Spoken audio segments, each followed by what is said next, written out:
Tervist! Oleme Pärnus, oleme Luule raadios, ajaloolise õlletehase insenerikorpuses ja jätkame Luule raadio videoraamatu projektiga. Tänane autor ja külaline on Eino Vaher Rakverest. Ole hea, tutvusta ennast. No tere Sven, aitäh kutsumast ja jõudsin kohale. Mõtlesin, et tulen natuke varem, pool tundi varem, aga natuke see sõit võttis väheke rohkem kui ma arvasin. Tuli õigel ajal, sest minu jalgratta sõit võttis ka veidi kauem, tuul oli vastu, et ega sa varem mind kätte ei oleks saanud ka. Okei, et kes ma siis kõigepealt võib-olla, et kes ma selline üldse olen, et ma siia saatesse olen nagu pääsenud. Nimi siis veel kord Eino Vaher. Olen juba 63 ja 63,5 aastane. Nii, et järgmisel aastal saan siis 64,9 või 8, siis peaksin juba pensionile saama. Et kui ma olin väike laps või väike poiss, siis mul oli väga naljakas eluunistus, et saaks pensionile. Ja miks saada pensionile, siis ei pea ju tööd tegema. Et vaadake kui naljakas, et väike poiss võis niimoodi mõelda, et ei peaks tööd tegema. Nüüd ma käin tööl ja kavatsen tööle ka jääda peale pensioni jäämist, aga nii ma sel ajal mõtlesin. Nüüd saan tõesti siis pensionit varsti hakkan saama. Kõik kohad juba siit-sealt juba annavad tunda, aga arvan, et olen sellise noorusliku mõtlemisega veel. Ma lohutan sind pensioni küsimuses. Meie degenerantide valitsus kindlasti tõstab pensioniga veel mõned korrad enne, kui meie pensionile jõuame. Kui me jõuame. Mul tuleb meelde üks lugu nagu seda, ema rääkis seda, et mingi tuttav väliseestlane, kuskil elab Kanadas ja siis keegi siit Eestist läheb talle külla ja räägivad ja see ikka jutt ja siis keegi küsib ka nagu, kuidas teile pensionid siin on, küsib kodueestlane. Ehitusmees oli see Kanadas, see ütles, et põhimõtteliselt on pensionid, aga keegi ei tea, kui palju see pension on, sest keegi ei ela pensionini. Nad teevad ja rõgavad seal tööd kõvasti ja siis põhimõtteliselt ei jõuagi sinna välja. Et ma arvan, et meil kipub see asi sinna poole. Jah, seda kindlasti ja abiks ikka, nagu see ilus ütlus. Peaasi, et on nagu millegi poole püüda. Üks lapsepõlve unistus ikkagi täitub ja eks siis ole näha, kuidas ta niimoodi. Abielus, naine on mul kodus olemas, 3 last, lapsed on loomulikult suured kõik, kõigil läheb elus. Lapselapsi on 2, laste läheb hästi. Minu palga peale, praeguse palga peale naeravad, kõik neil on õigus naerda, aga ega me siis ju keegi, vähemalt mina, oma tööd nii väga raha pärast ei teegi. Mis tööd sa teed? Oota Sven, ma räägin võib-olla alguses pere ära, vabandust, ja siis räägin oma tööst. Niimoodi, et veel korra, et vanem poiss on siis IT-alal, väga kenasti läheb, tütar on arst ja noorem poeg ka. Peale keskkooli on jõudnud juba 2 aastaga käinud ära Kuperjanovi pataljoni Võrus Austraalias ja Tais ka veel tagasi tulles käis Tais ja tegi seal võitluskunst ja istus kloostris ära. Tööst, sorry, et ma tõesti teist korda vabandan, et mul on seda ennegi ette heidetud, et ma liiga palju räägin, segan vahele, näed, sulle isegi sinul ei lasnud rääkida.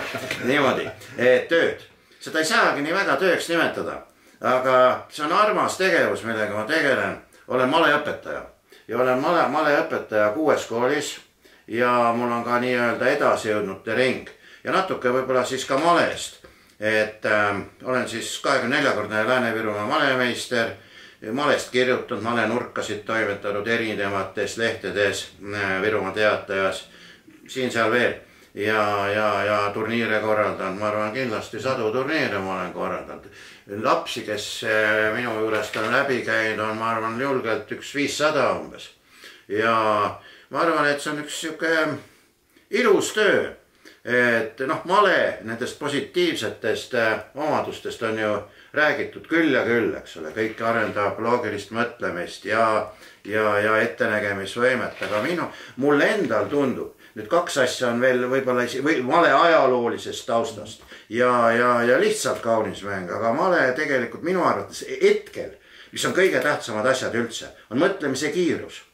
Et see tuleb kasuks ju absoluutselt igal alal. Jalgpallis kas või pall tuleb, sa pead õudselt kiiresti otsustama. Kas võtad palli omaks, lööd peale, mängid seinasöötu või lööd kohe peale. Eks ole, et mõtlemise kiirus ja teine asi võib-olla iseseisva mõtlemise arendamine. Male on individuaalne mäng.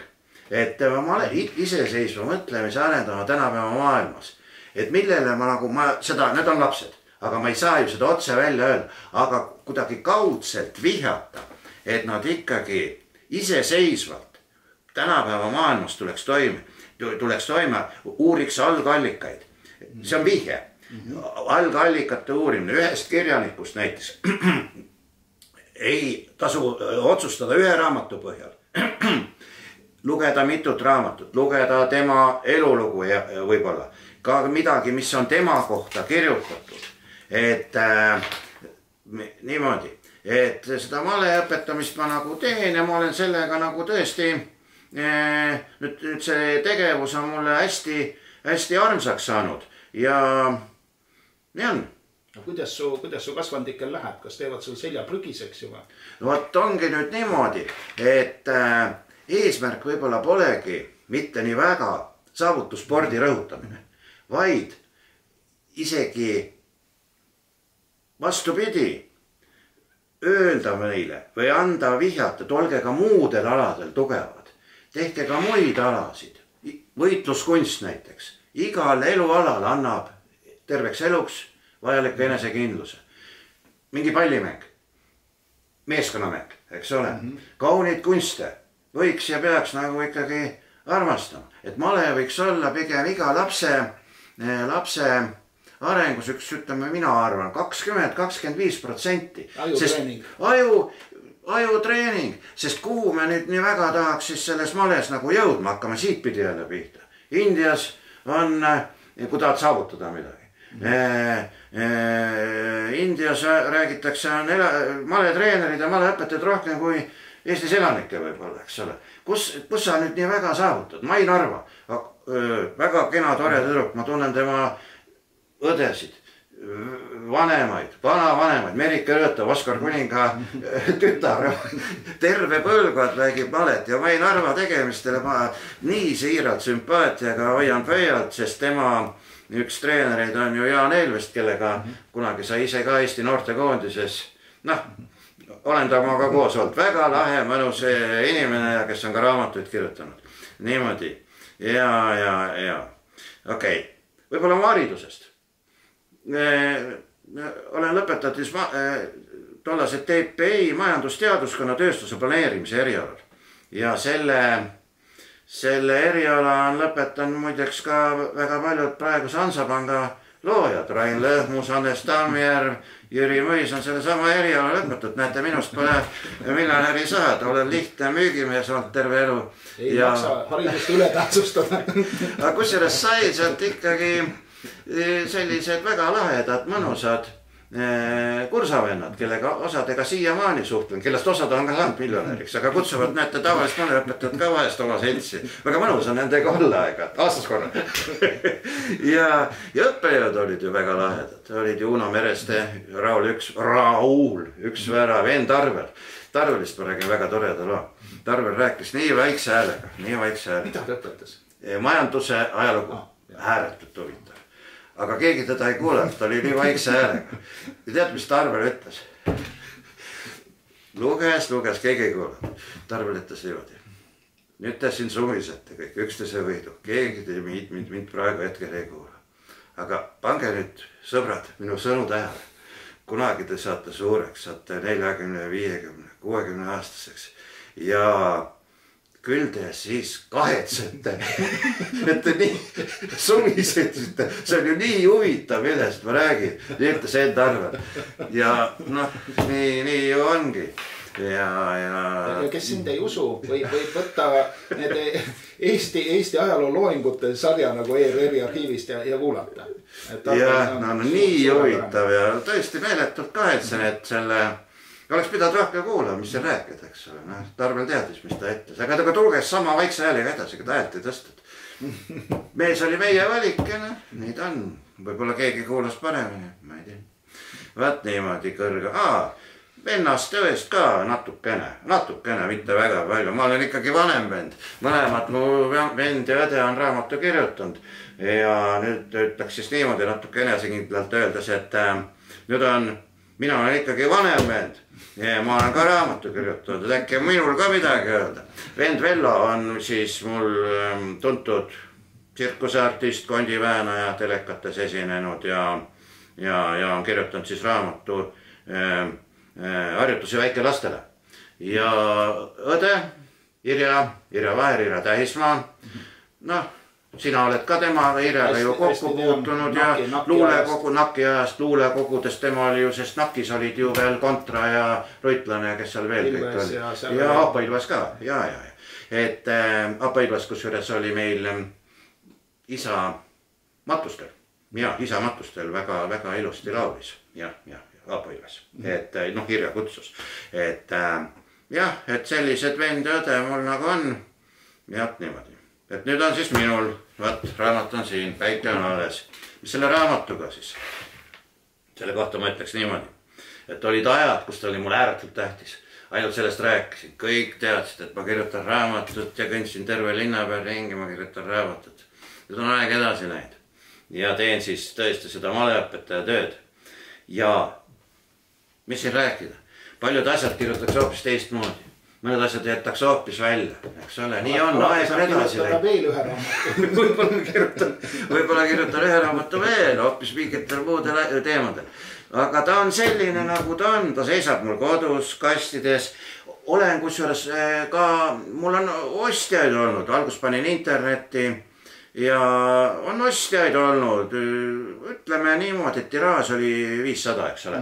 Ja umbes 150-st olen ikkagi suutnud kas siis ise ära jagada, müüa 15 eurot tükk või siis on ka rohkem antud, on ka 50 eurot makstud. Kui kedagi peaks see raamat nagu sinu isike raamat veitlema selle saate põhjal, et kust ta saaks seda raamatut? Võtke ühendust. Paneme sinu mingi meili kontakti saate alla. Sul on ka üks kast veel sinu peal. Aga ma olen hästi halb nagu asja ja ma olen teises linnas ära, et ma ei kasti kaasa pea. Sa Sven pead mind uskuma, vale õpetamine on hoopis lahedam töö, kui raamatu turustamine. Et küll hakkama saame, võtke ühendust. Võime kinkida või koos kinkida. Võime müüa, võime rohkem ka küsida. Võime lihtsalt raha vastu võtta, ilma raamatut andmata. Okei, täpselt nii ongi. Sest mis ma sellest raamatust ütlen, nagu Cicero ütles, mis on hea raamat. Raamatul peab olema 3 asja, eks ole. Natuke õpetlik, on õpetlik. See raamat on õpetlik. Teine asi, ajama naerma. No naerda saab ka. 3. asi, tekitama tundeid. Tundeid ja läbielamisi on mul elus ka selles raamatus eriti on ikka lisaks juurde, et võiks olla viisakalt kirjutatud. Viisakalt kirjutatud ja ütleme nii, et kui nüüd veel keegi küsib, et kas see raamat on tõesti sündinud kõik. Ma ei tea. Päris otseselt väljamõeldist ka just kui oleks. Aga on palju ka sellist alateadust, et nii oleks võinud ju keegi öelda. Või nii ta ütleski. Või kas ta täpselt nii ütles, aga niimoodi enam. Inimese mälu on ka nagu ta. Inimese mälu on ka, täpselt ju ongi jah, et võib-olla siin. On ju palju teada, sündmusi, mis on täpselt üles kirjutatud ja siis on inimeste mälestustest, igal ühel ise mood. No täpselt, see on minu raamat, kes nägi, natuke jälle ülbelt kõlab, aga kes nägi asju teistmoodi, võtku kätte ja kirjutage ise, kirjutage parem, mina kirjutasin nii. Kusjuures olen rääkinud ka kursuga või klassikaaslastega, kellest on siin ka põgusalt, ikkagi üldiselt on see minu raamat, olen kokku saanud ja seletanud kogu selle asja ära. Keegi mulle siiamaani pole pahaks pannud, kui ma olen kedagi isiklikult puudutanud. Ei ole, et üritan, kellegist pole halvasti kirjutatud, seda ma küll arvan. Jah, ise. See on kirjutatud natuke huumori prisma ikkagi kõike need asju selline nagu ma olen. Oma malelapsi veel korra väga armastan, nemad armastavad mind ja ma arvan, et armastavad. Julgen väita, et armastavad. Laste malelaagrid olen korraldanud Võsul on mul üks suvilaköks. Ja see on selline mõnus tegevus, millega ma olen ise väga õnnelik ja olen veel korra tänulik kõikidele koolidele, kus mul on võimalus koostööd teha ja ma ääretult palju loodan sellel põlvkonna peale. Sellest ütles Jaan Manitski ühes teleintervjuus, üldiselt ma telekat väga palju ei vaata, aga ma sattusin peale ja ta ütles, et kohutavalt palju loodab sellele uuele põlvkonnale. Üks 10-15 aastat tagasi minu arust lapsed, noored, liiga palju istusid arvutites, eks ole, aga ma näen seda uut põlvkonda ja ma õpetan, ma puutun nendega kokku ja nad täpselt elavad nii, nagu ma vaimusilmas loodan. Ma näen neid Võsu rannas palli mängimas, ma näen neid jõulusaalides, nad näevad võitluskunste, nad loevad juba raamatut. Esimene raamat on tead mis? Kiyosaki, Ringas isa, vaene isa, see on esimene raamat, see on väga paljudel esimene raamat. Selle peale oli raske tulla.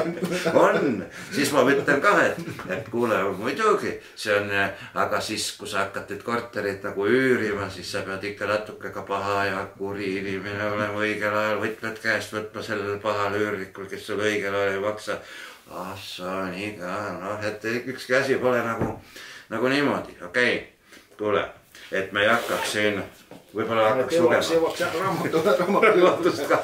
Et on palju parem on ette lugeda, et sellest saab nagu kindla pildi, mis see raamat on, et me võime kirjeldada siin raamatut ühte või teistpidi, et autor on jätnud endast juba sümpaatse mulje ja nüüd on aeg lugeda ette. No ma tänan, loodame parimat. Nii, esimene osa on pidu. See on, siin läheb hirmsaks joomaks lõpuks. Lõpuks räägib kui üks taldrik. Aga lugu on niisugune, selline pidu.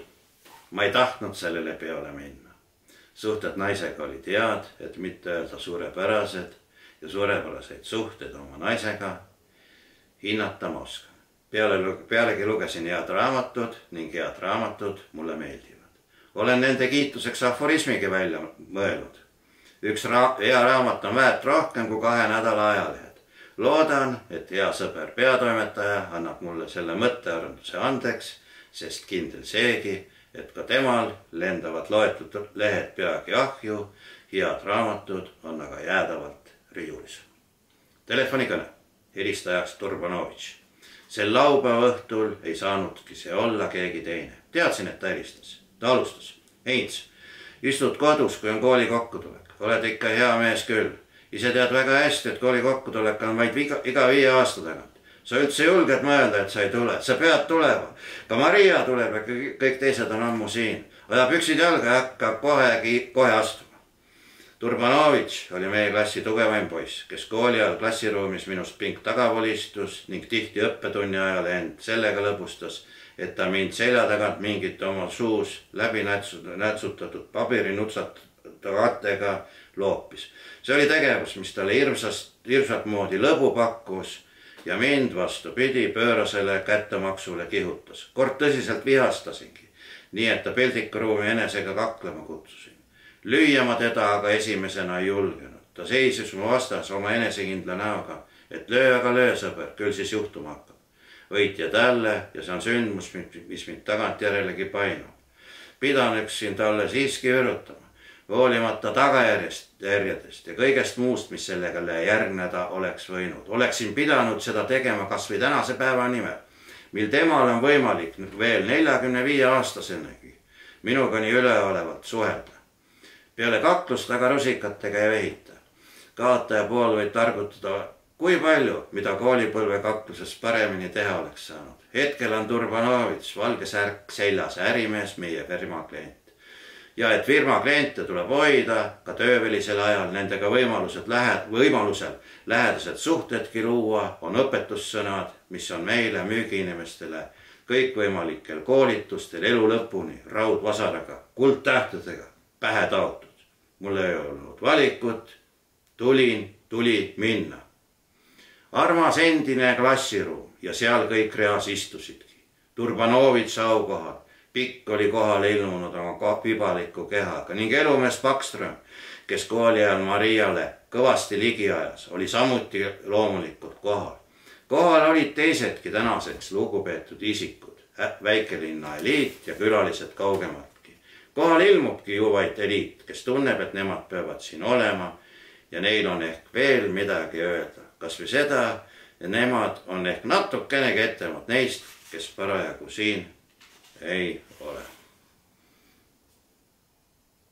Peatükk läbi. No, see peatükk, see pidu kestab siin, palju see pidu mul kestis, 60 lehekülge. No nii, aga... Kõik ei jõua kahjuks. Aga midagi mahlakamat veel, kus hakkavad taldrikud rääkima. Taldrik tuleb siin natuke. Las taldrik on. Nii, aga mis peale pidu saabub? Pohmell. Pohmell. See on esimese peatüki 51 lehekülge. Viimane lõik pidust on selline. Pidu oli läbi saanud. Peole järgnes teadega mis pohmell.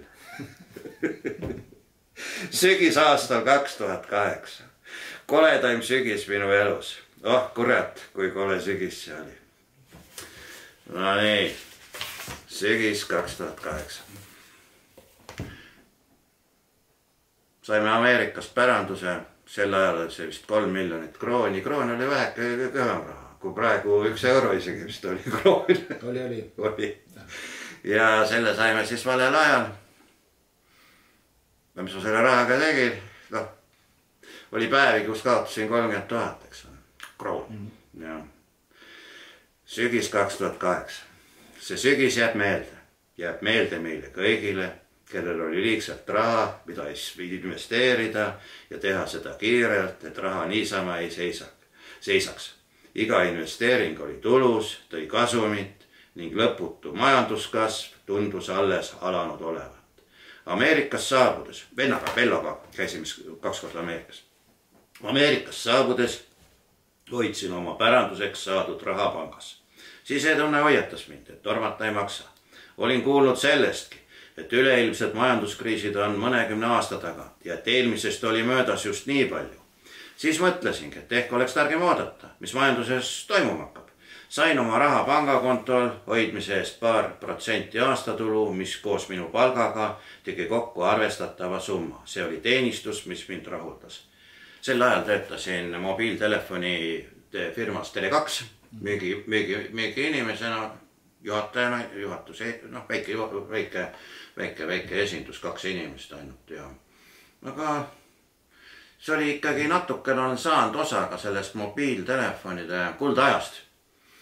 Kui olen sellele ka mobiiltelefone müünud, kui maksid 16 000 või 18 000 krooni. Ja oli ka selliseid päevi, siis käis ju natuke sai nende kasutatud telefonidega ka ju. Kuidas seda ilusti öelda. Tuli firmasse klient, asutuse majandusjuhataja, taskus olid vanad telefonid, kasutatud. Ta ütles, et uued ostab ainult siis, kui saab sellest vanadest lahti, siis pidi sul siin taskus ka oma raha täna ostma. Sinna uus number sisse kodeerima, ära müüa. Ja firma sai kliente juurde nagu, ma olen tagantjärgi saad, kas firma omanikud sellesse väga hästi suhtusid või natuke nagu, ega see neile ei meeldinud. Tegelikult nad ei teadnud või teadsid, kes seda teab. Firma sai käivad ka ju samas, eks ole. Maja ostsin, Rakveresse maja ostsin 1,5 aastaga. Tänu nendele kasutatud telefonidele, sest oli ka turg selline, et väga palju oli ukse taga järjekord, kes tahtis just nimelt neid kasutatud telefoni. Ta ei ostnud, jaksanud osta 18 000, ta ostis 5-6 000, ostis 6-7 000, mida sina alles olid ostnud, see on 4-5 000. Sellest kuldajast olen paar aastat osa saanud. Jah. Aga nüüd räägime sellest Ameerika rahast, mis sellest sai siis.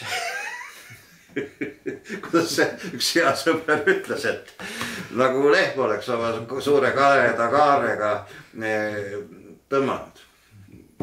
Selle kohta üks naljakas lugu, räägi sellega ära, see ei puutu üldse raamatusse, aga üks sõber rääkis, on nii hea lugu, ma pean selle hetkel ära rääkima lehma keelest.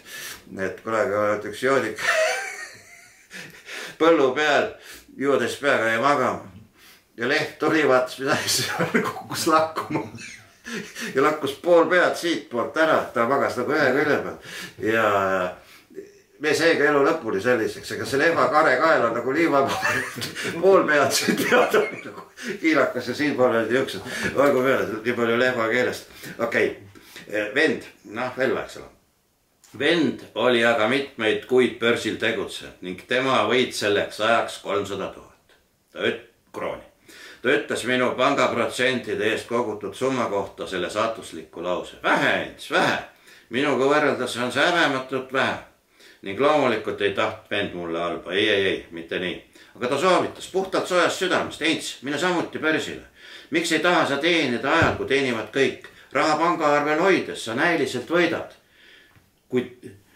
võidad, tegelikult aga hoopis kaotad, seda nimetatakse inflatsiooniks. Kui sa tõepoolest selline jänespüks oled, siis anna raha vähemalt mulle. Maksan selle sellisel juhul 2 korda nii palju, kui pank seda teeb. Ahnus ja kadedus oma venna suhtes. Tema viimane lause, anna raha mulle. Ja tõsiasi, et ta tõepoolest raha minust palju osavamalt teenima oli pannud. Oli need, mis mind börsile kihutasid ja ma ei pidanud seda otsust kahetsema. 2 esimese kuuga olin teedrinud 200 000. 3 miljoni pealt 200 000 umbes. Need olid tõsi küll veel kroonid. Vend oli selleks ajaks teeninud 500 000. Ta oli osav ning võttis aktsiate tagatisel laenugi, et käive suurem ja raha pööritamiseks rohkem oleks. Ta soovitas sama mullegi. Korra isegi kaalusin seda, miks ma aga seda ei teinud, ei mäleta. Võimalik, et laisa inimeseni ei viitsinud ma paberitega jännata. Olin rahul sellegi võiduga. Kui kaugel me nüüd oleme? No, aeg on. Teeme nii, aga räägime peatükki Vellost. Räägime, see on tore lugu. Vend on mul kuulsus. Vello. Pealkiri on raamatus Vend. Vend on mul kuulsus. Kui mina olen kohalik suurus ja mu nimi on mõne nädala tagant kohalikus maakonnalehes, siis tribüün, kus jutud, pildid vennast ilmuvad, on kõrgetasemelisemad. Televisioon, kroonika, õhtule, kõikvõimalikud kuuajakirjad peale selle. Teate neid kõiki tõenäoliselt väga hästi isegi. Töö rabab vend mitmel rindel. Tal on õpetaja koht Rocca al Mare erakoolis, Tallinna vanalinnas teeb ta väikelastele loopimistunde ning peale selle on ta liikumisõpetaja lavakunsti kateedris. Lisaks kõigele käib ta pühade aeg oma keha väänutamistega rahva meelt lahutamas. Kodus on tal isiklik tsirkuse perekond, kellega reisitud Itaalias, Hispaanias, Horvaatias. Veel on tal veski, mida ta on ehitanud oma 30 aastat, kuhu ta on oma sõnul pannud mitme maja raha. On küll. See, et veski tema eluajal valmis ei saa, on tänaseks selge, kuid loodan, et keegi tema lastelastest teeb kunagi selle kauni unistuse ikka teoks. Lapsi on vennal 5 ja kõik nad on tegevad kultuuri ja spordi vallas. Poiss on lavastanud balletiettevõtluse meie suurimas teatris, ülejäänud on tüdrukud. Vanim on Eesti rekordiomanik teivashüppes, järgmine õpib lavakunsti kateedris, temast järgmine tulnud maailmameistriks tüdrukute iluvõimlemises ja veisemgi on oma noorusele vaatamata kindlasti juba mõndagi saavutanud.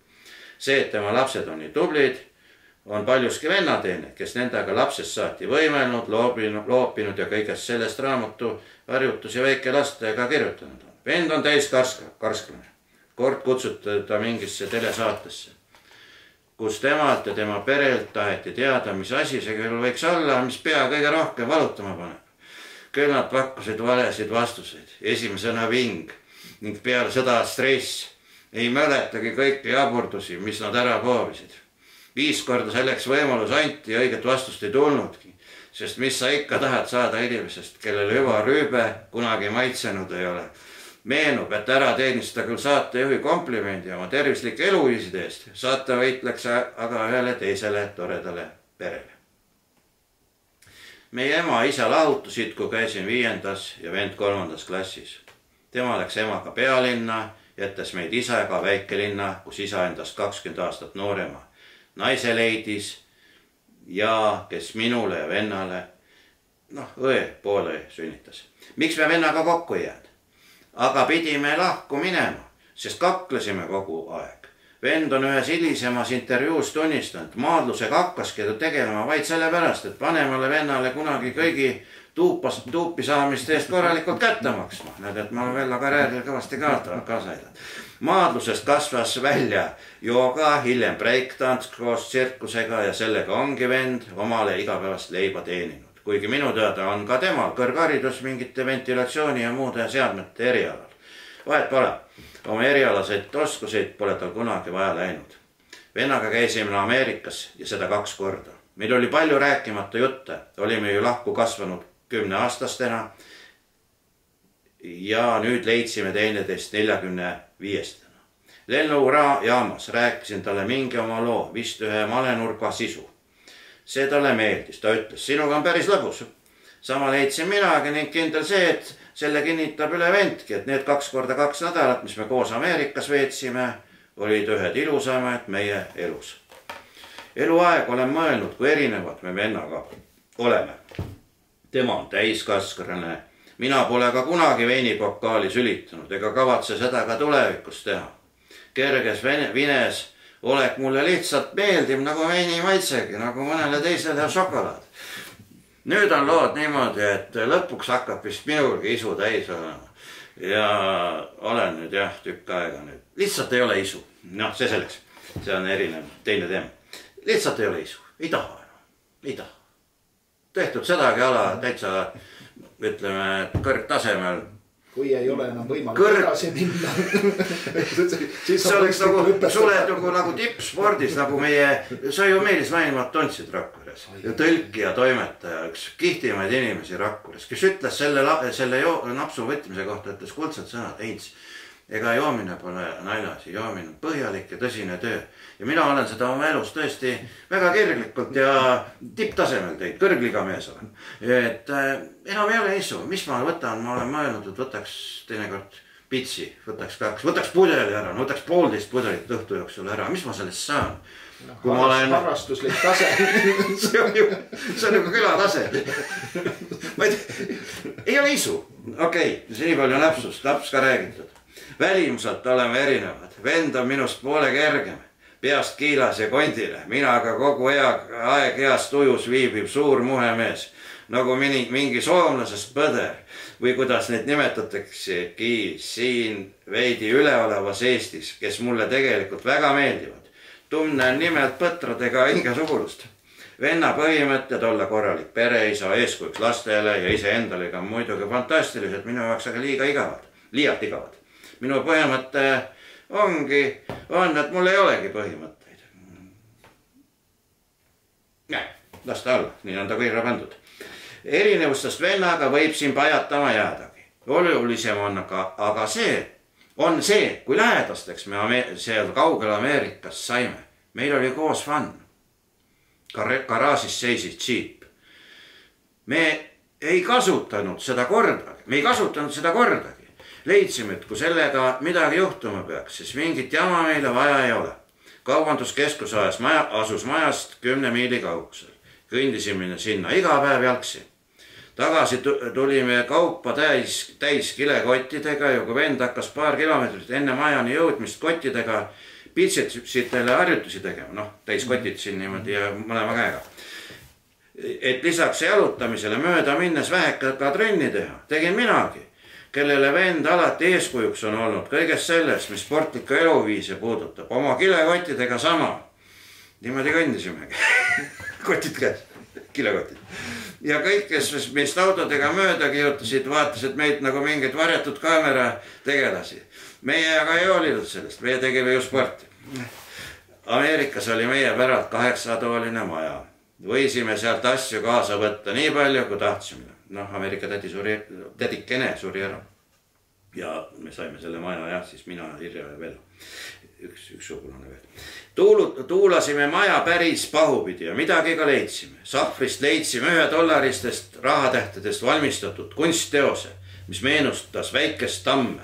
Rahatähed olid lehvikuks volditud ning niidiga mingi sukavara külge kinnitatud. Siuke traat ja $1 seal küljes. Kollased. Triikise dollarid triikrauaga sirgeks, et kortsus rahatähtedega veelgi kollast värvust lisas. Saime kumbki oma varandusele lisaks umbes $20. Kauplustes maksime nüüd sularahas, ostes $2 vidinaid. Müüjad, kes need kollased lepalehti vahtasid, raputasid pead ja pomisesid midagi oma ette, et aga summad väikesed ei keeldunud neid ka vastu võtmast. Sisenemisime mingisse vanagrammi poodi. Kõrge puki otsas istus paks mehiklane. Vend maksis oma $3 arve jälle 3 kobrulehega. Sombrero mees vaatas neid põlglikult, jurahtas midagi oma keeli, võttis aga raha vastu. Minulgi olid lepalehed juba pihus, aga sellist julgust, et nendega samuti maksta, mul korraga enam ei olnud. Vaatasin mehiklase järjest tuledamaks muutunud nägu ja otsustasin, et maksan seekord siiski ehtsa $5. Arve oli aga $2. ja paks mehhiklane ulatas mulle tagasi just need 3 kobrulehte, mis ta äsja venna käest oli saanud. Omal näol ilme, kas õnnestub tal need tagasi sokutada või mitte. Mäletan hästi tema silmi. Need uurisid mind peale aastast jalad alani ja hetkeks meenutas ta mulle hüppevalmis gorillat. Kõigele vaatamata võin vanduda, et kui vend poleks kõrval seisnud ja paks mehhiklane poleks näinud, et me koos poodi sisenemisena, oleks ta raudselt karu prsse saatnud oma kuradi kollasta saviletudega. Nüüd oli aga sunnitud valeraha vastu võtma ning kui poest väljusime, olin venna peale tõeliselt pahane. Vend naeris mis pöörale. Varsti naerimsime aga seda kõik koos ja pidime korraks mahagi istuma, et sellest pöörasest naerust natukenegi puhata. See on ka hea lõpp. Õhtuti istusime televiisori ees, kus mina tavaliselt veini jõin ning tema iga päeva oma armastatud naisele helistas. Küll ta kudrutas. Tšau, kalli, musi, kalli. Ma armastan sind, kalli. Küsisin, kas sina armas vend nii iga päev oma naiselegi ütled? Ta küsis vastu, kas tõesti sina, Heinz, ei ütlegi oma naisele iga päev, et ma armastan sind. Mida ma vastasin, ma ei mäleta. Midagi paiklevat pidi see olema. Arvatavasti venitades öeldud. No jah, vahel ikka ütlen. Mitte ka liiga tihti, ma pole harjunud seda ütlema. Ehk endamisi mõtlesin, et hoopis malakat peaks mu kallile naisele tihedami andma. See oli nali. Muidugi ma armastan oma naist. Armastan nagu tavaline Eesti mees, liigseid sõnu tegemata ja tundeid välja näitamata. Mõnikord ulekust tehes ja ise armupade olles, kui naine samaga vastab. Et aga vend oma naist rohkem armastab kui keskmine mees on selge. Kord küsiti talt mingis teleintervjuus, milline loom võiks olla kõige seksikam. Ta mõtles vaid viivu ja vastas siis otsustavalt. Zebra. Ning loomulikult meenutabki tema armas naine ametinäitlejanna minikleidis ja kõrget platvormi kingad jalas, õlgkaabugi peas mingil moel zebrat. Eriti kui tagantpoolt vaadata. Sellised armasted mehi pole meie põhjamaises Eestis palju ja nad on iga naise unistus. Sellistele meestele sünnitavad naised tavaliselt vähemalt 5 last. Ja jääb vaid loota, et kõik tema 4 tütart ning minugi oma leiavad omale kunagi samasuguse mehe, kes neile iga päev tšau kalli, musi kalli, ma armastan sind kalli ütleb. Siis on nende elu lill. Mida te tegite seal kaugel Ameerikas, küsis kunagi keegi. Ah, ma ei taha sellest rääkida, vastasin. Miks? See on kurb lugu. Parem, kui seda poleks üldse olnudki. No räägi, kergem hakkab. Jäta ma ei taha. Palun, ma ei õhka sellest kellegile. Olgu. Meie Ameerika tädi oli paar nädalat varem surnud ja jättis meile kõigile, mulle, vennale ja poolele igaühele päranduseks 4 miljonit krooni. Tema majas me Ameerikas elasimegi. See summa vist oli 3,5. Okei, see pole nüüd üldse tähtis. Siis oli maja veel müümata. Hiljem müüdi seegi maha ja saime raha veel juurde. Mäletan päeva, kui meil esimene tšekk paari miljoniga käes olime. Olime saanud äsja rikkaks. Vend esimest korda elus. Ja ega minagi mingi miljonär polnud, kuigi mul on maja meie väikelinnas Suvilakaks Võsul ja 20 hektarine maatükk Aljalas. Liigset raha pole mul aga kunagi olnud. Praegu ka pole. Lõime tantsugi otse tänaval, vehkisime panga tšekkidega teineteise näo ees ja tantsime sellele suurest õnnest ehk suudki. Nüüd läks natuke vastavalt. Muud kui naersime ning meid vaadati jälle nagu mingid segaseid tegelasi. Aga kurb lugu. Kuidas? 4 miljonit ja ikka kurb lugu. On jah, on kurb lugu. Kurat. Kuradi kurvemast lugu on see. Ma korra juba ütlesin seda. Miks ameti? Ma ei usu seda. Aga on. Kahjuks. Kuradi kurat. Ei ole võimalik. On. Räägin. Küll ma räägin. Ma juba räägingi. Mul polegi valikut. Ma pean sellest rääkima. Kui poleks seda kurba lugu, poleks ka minu raamatut. Nii. Sellest peatükist aitab. Sa ikka oskad hea koha peal pooleli jätta. Aitäh.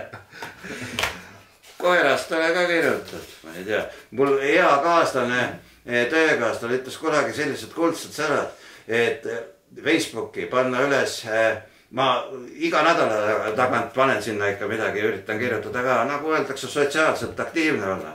Ütles, et laste ja looma koerte pildid on alati kindla peale milleks 150 laike nagu vahest leitab, aga teate, kui rõõmsaks teeb iga laik.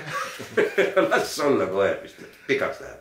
Ei lähe. Loen ette, ma teeme nii. Kui sa jõuad, tavaliselt keegi viitsi väga pikalt lugeda, aga ma arvan, et vaatajatel, kuulajatel on alati hea meel, kui rohkem loetakse. Aitäh, Sven.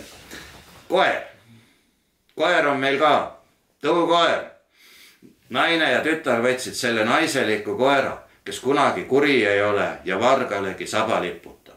Nii rõõmustab ta, kui mõnd inimest näeb.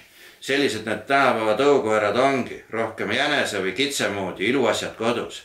Vargus jääks toimuvata vaid juhul, kui tal varas suurest õnnest surnuks lakkuda õnnestuks. Nii vähemalt räägitakse. Mina oleksin meelsamini võtnud segaverlise aiakoera, nagu meie eelmine, kes nii suur oli, et kõiki, kes majast mööda elutasid, täiega ära ehmatas. Ta oli ilus mustvalge kirju lantseer nimega Potsa. Ja ma lasin ta meelega tänavale lahti, et kõik teda imetleksid, samamoodi nagu minagi. Paljud inimesed on aga teatavasti arglikud, ega sa aru, et koer tahab vaid pai saada. Nad hakkavad selle asemel karjuma, et koer võib neid ammustada. Lõpuks läksime ühega naabrist koera pärast nii tõsiselt tülli, et 15 aastat 11 ei tereta. Siiamaani ei tereta millegipärast. Potsa valis nimelt tema maja välja selleks, mille ette oma junne teha. Mõnikord seisid need seal reas nagu 10 varblast traadi peal. Naaber andis asja politseisse, pidin maksma trahvi ja ühtlasi andma lubaduse, et edaspidi hakkan teda aias kinni hoidma. See Potsale muidugi ei meeldinud. Kui ta üle aia hüppama õppis, pidin tal aiale lisapiirded ehitama. Ta hüppas üle neistki. Ehitasin veelgi kõrgemad piirded, mille peale sõbralik naaber naerma pahvatas. Sa treenid teda nagu võistlusabust, kes järjest kõrgemaid tõrkeb võtma peab. Pane ketti oma koer. Seda ma loomulikult ei teinud. Teatasin, ketis on vaid orjad. Minu koer selleks ei saa. Mina tema sõdat urdma ei hakka. Ehitasin veelgi kõrgemad piirded, millest üle hüpata enam ei jaksanud, või takkas aia alla käike kaevama. Et käikude kaevamine koeral enam nii ladus toiming ei olnud, siis vabadusse pääses ta vaid korra nädalas. Et oma lemmikkohta junn teha, mille mina tavaliselt ööl pimeduses ära koristasin. Ma armastasin seda koera meeletult ja kui ta paar sügist tagasi suri, siis ma nutsin. See koer oli minu nägu, õigemini olin mina Potsa nägu. Nüüd oli naispere kord koer majja võtta ning naine ja tütar otsustasid puhta tõulise kuldse retriiveri kasuks. Ma eriti ei mõista tõukoerte kasvatajad, kes nende eest hiigla summa välja käivad, tõupaberitega jändavad, mööda näituseid kandavad ja oma lojuste üle piiritut uhkust tunnevad. Lause edukalt ärimehelt, mina ise olen töökas talumats, aga koer on mul kuninglikust soost, võtab nende koerakasvatusfilosoofia kõige täpsemini kokku. Mööda näitusid nendega käima ka peab, muidu pole võimalik koguda hinnalisi punkte. Tõukoer ei tohi isegi paaritada enne, kui piisav arv punkte kogutud on. Ime poleks, kui nende paaritamiseks veel ülemaailmse koerteliidu lubagi vajaks oleks. Tõukoerte paaritamine on omaette teadus. Karm koledavõitu teadus. Sellest hirmsast loost pean ma rääkima. Kõikidele tulevastele tõukoerte omanikele enne paaritamisele sõitmist hoiatuseks. Nii palju, kui mina koerte paaritamisest kuulnud olen, et on olemas aedik. Kuulastakse emane, kes sinna pissib ja see sealt siis ära aetakse. Siis lastakse aedikusse isane. Ta nuusib ja sellest nuuskimisest vaata, et pööraseks läheb.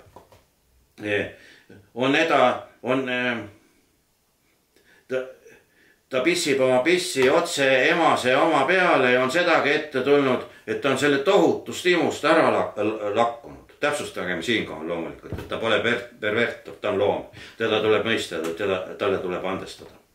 Nüüd aetakse isane pisut jõudugi kasutades aedikust minema ning sinna saabub veel korra emane.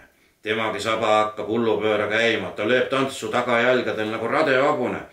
Temagi läheb hulluks sellest meeletust nuuskimisest ja kui nad lõpuks aedikus kokku saavad, võtab see aega kõige rohkem 5 sekundit.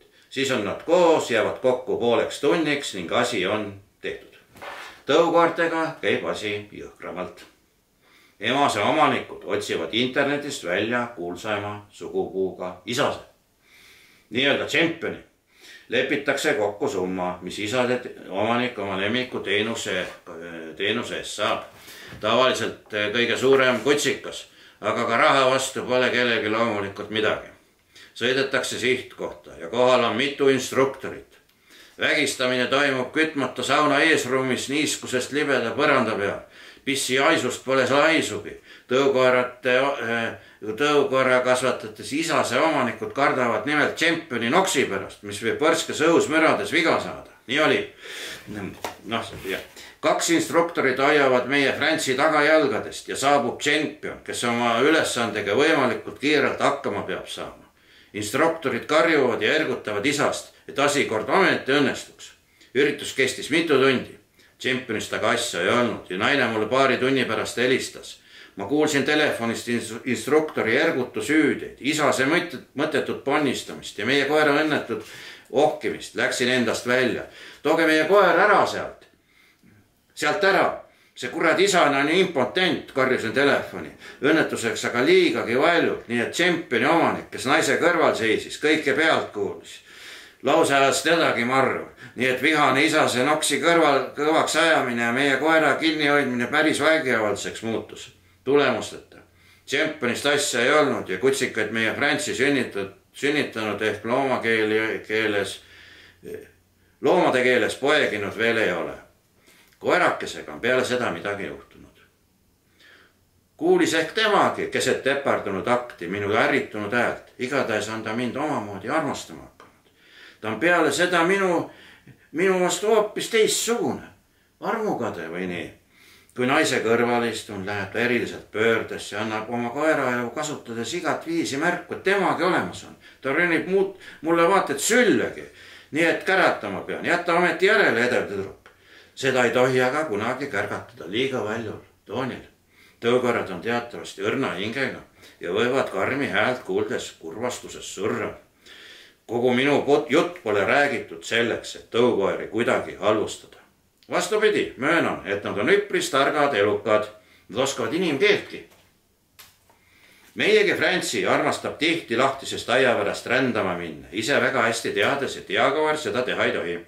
Kord leppisime naisega õues olles kokku, et jätame aiavärava meelega lahti. Läheme hoovipoolsest uksest majja tänavapoolsest välja ja tabame ta otse teolt, kui ta jälle putku panna üritab. Küll ootasime aknal, kui kaks kõige kohusetundlikumat piirivalvurit.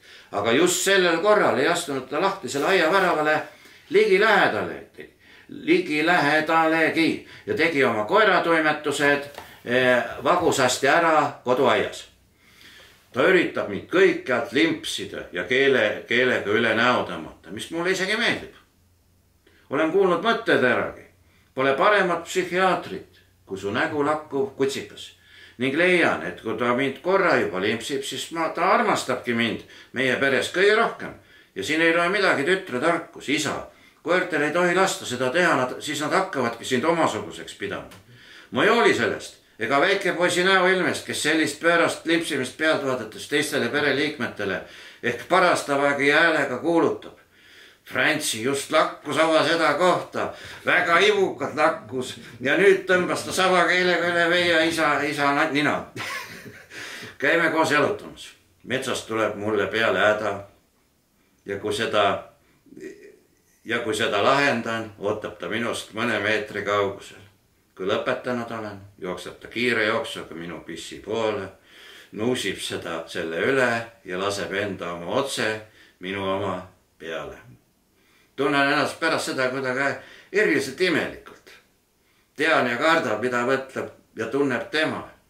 Ta arvab ju, et minagi olen koer. Kart oli kõige suurem ja tugevam koer tema jaoks.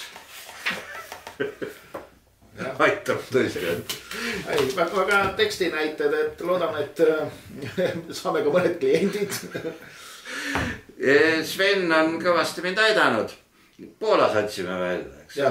Ma trükitud on Poolas. Poest teda pole, ei olegi vaja. kes on sõber ja leiab, see tahab ise ta soetada, küll ta leiab meid. Sinu poeg kujundas selle. Kujundas, ilus kujundus, minu lemmikvärvid, sinine ja mis bees, eks ole, minu lemmikvärvid, sinine ja bees. Ja tütar sul ju toimetas, eks ole. See oli nii ammu, ma ei mäletagi enam kõike, ilmselt küll, jah. Ja nii ta on, et olen Svenile tõesti väga tänuvõlgu. Ja lihtsalt inimesena on siuke alati olnud... Veidi nagu jääb kripeldama see, et nagu poodidesse pole müüki saanudki, aga... Absoluutselt pole tähtis. Selline neuroos, et üldiselt nagu autorid lihtsalt ei usu, et müüb nii vähe. Täpib ja siis arvatakse, et ma olen raha ära varastanud ja mul on sellega nii palju nagu jaman. Mul lihtsalt ma ei taha seda. Ma ei taha nagu sellise asja pärast tülli minna. Põhjust ei ole. Ei olegi vaja. Eesti on ju nii väike, me tunneme siin kõiki Rakveres näiteks, ma ei tunne enam inimesi mitte ainult näo järgi, ma tunnen nad lõhna järgi juba ära. Üks oli telekaas, üks siuke lõbus lugu, et üks tädi käis, kellel oli üks spetsiaalne vanainimese lõhn. Ja ma olin sel ajal lõunal ja tulin tagasi, tädit enam ei olnud, ma kohe töökaaslaselt küsisin, et kas see tädi käis. Jah, naine ütles, et mis see naine, töökaaslane ütles, see sama tädi käis. Näetame, linn on nii väike, et me tunneme inimesi lõhna järgi ära, rääkimata selja tagant, kõnnakust tunneme inimesed ära. Et mina prille ei kanna, mul on -1, et võib-olla see taju või selline asi, tajumine on võib-olla selle võrra jälle nagu või ma ei tea, et niimoodi. Pigem on nii, et kui sa hästi ei näe nagu mina, lühinägelik, et siis ma pigem tunnen ära kõnnaku järgi. Kõnnaku järgi, just. Et kui sa nägu ei näe ja riideid täpselt ei näe, aga inimesed liiguvad erinevalt. Jah, aga kõnnak on isegi näod pidid olema ju sarnased. Pidi olema vist ju nii, et maailmas või isegi suisa Eestis pidi olema 5 täppi pealt identset nägu, kes on sinuga 100% sarnased. Kõnnak on nagu kindlam asi, kui see nägu võib-olla järelikult. Võib-olla neid sarnaseid kõnnakuid on sama palju. Võib-olla veel sama kõnnaku. Kes seda teab. Võt nii, mõnus on siin olla, jäägi vestlema. Poliitikust jätsime rääkima. Nii palju võin öelda küll ja julgelt, et oleme ühes Eesti erakonnas, kus me oleme eelkõige ühes samas erakonnas. Konservatiivses erakonnas. Eelkõige mina ja ma arvan ka Sven ikkagi maailmavaatelistel põhimõtetel on ka olnud juhuseid, kus hääletan natuke teistmoodi kui teised erakonnad. On olnud. Ega me ennast hästi siis ei tunne. Halvasti tunnen, väga halvasti tunnen. Aga näete, pole mind sealt välja visatud. Järelikult ei ole veel ja väga kaikaveest erakond midagi. Et hoolivad ka võib-olla vabadest meestest eelkõige. Vaidleme need omad asjad omavahel ära. Miks ma hääletasin nii? Miks ma hääletasin teiste moodi? Sa räägid volikogus. Ma räägin Rakvere volikogust. Ja olen Rakvere volikogu liigega. Et põhjendame ära, miks ma seda tegin. Ja näed, ei ole välja visatud. Et nii on. Samas seda erakonda ma pean ainukeseks, kõige eestimeelseks, kõige sinimust valgemaks, kõige ausamaks erakonnaks. Ja sellepärast ma olen ja ma olen uhke, et ma olen selles erakonnas. Aga vaadake, poliitika, raamatu kirjutamine, laste maleõpetamine. Laste maleõpetamisega on loomulikult nii kõigi direktoritega, kellega sõlmin töölepingud, alati räägime asjad sirgeks, hoiame asjad lahus. Et seal ei tule poliitika ju üldse kõne allagi, eks ole, seda lubadust ma olen täitnud. Aga Eesti on nii väike, et me elame nagu mitu elu on meil. Kassil on mitu elu oli kassil? 7. Meil 3 on vähemalt raamat, poliitik ja maleõpetaja kindlasti on veel, eks ole. Lihtsalt oled see, kes sa oled. Ja raamatust veel väga oluline asi. Et kui keegi küsiks nüüd mult sellise asjad, nüüd sa oled kirjanikuks, kirjaniku ära. Sorry. Ei ole kirjanik, olen lihtne jalgrattaga. Meil on Sveniga väga palju tühist, me oleme Rakverest pärit, meil maja ees seisab ratas ja mõlemal me tihti lugu sõidame rattaga ringi. Ma ei ole kirjanik, ma olen lihtsalt inimene ja maleõpetaja, laste maleõpetaja. Jätame lugejate otsustada. Jätame laste. See on lugu ühest mehest, mis juhtus. Nii ta läks. võib-olla veel korra, võib-olla kirjutas. Suurepärane. Aitäh Sven, veel korra. Ma ühe täienduse teen siia juurde veel, et ma teime Piret Pristoliga Holger Pukist ühte üritust, Holger Puki teemadel ja siis viitsi ju kõiki asju lugeda, eks ole, et kuulad saateid, mis nagu tehtud on ja Pukk on andnud intervjuu. Ja samas sarjas nõukaajal seal veel palju kirjanikke ja lihtsalt tahan jõuda nagu sinna, et sa väga hästi esined, eks ole, räägid nagu inimese moodi. Ja seal oli, et kui tõesti olid nagu siuksed nagu edukad kirjanikud, eks ole, Kaugver või Kuusberg, super hästi räägivad, eks ole. Ja siis on selline kirjanik võib-olla, keda nagu hästi ei teata. Ja siis ta ka nagu igat sõna see reporter kangutab sealt välja ja on nagu piinlik vaadata, et minu meelest seal on, kuigi öeldakse, et rääkimine ja kirjutamine on nagu erinevad anded. Et need nagu sageli ei käi koos. Aga ikka vaatad seda nagu, kuidas kirjanik räägib, kui on nagu korralik kirjanik räägib hästi. Et ma tahan nagu jõuda jutuga sinna, et kui inimene hästi räägib, siis ta ikkagi väga sageli ka hästi kirjutab. Ma loen hästi palju aforisme ja näiteks Oscar Wilde'i kohta öeldakse seda, et tema kõige paremad raamatud ei saanud ligilähedaselegi tema lõunalaua vestlustega. Need olid järjest vaimukusi tuli. Jüri Randvir oli mul maleõpetaja. Tema raamatud, ta on ka mitu raamatut kirjutanud, aga see, kes oli Jüri Randvir inimesena, see on midagi muud, mis see on vahetu ja niimoodi küll jah. Ja see on... Õnneks tänapäeval on sellised fotoaparaadid, mis võtavad pilti liikuvalt peale, kõik on olemas. Kurb jah, kurb. Kõike saab edasi anda. Sellest kohast ka veel lõpetuseks veel selle meie erakonna kiituseks võib-olla natuke. Et tänav kuulub meile, tänav, kus me iga päev rattaga sõidame, lihtsad inimesed, internetis toimub eraldi elu. Meie päralt on tänav, iga päev ma räägin 5 inimesega, 10 inimesega, räägin, üritan, ma ei tee seda teadlikult, linn on väike, ikka näed ju, ikka ajad kellega juttu, naerame, niisugust elu me elame ja mis seal toimub seal, see on nagu justkui teine elu, aga meil on nii, jah. Ei, väga tore saade sai meil. Aitäh, Eino. Tore raamat. Tervitused Piretile. Ja, tervitame Piretit ja täname vaatamast, kuulamast. Küll kunagi tuleb mõni järgmine video raamatu saade jälle. Kohtumiseni. Aitäh.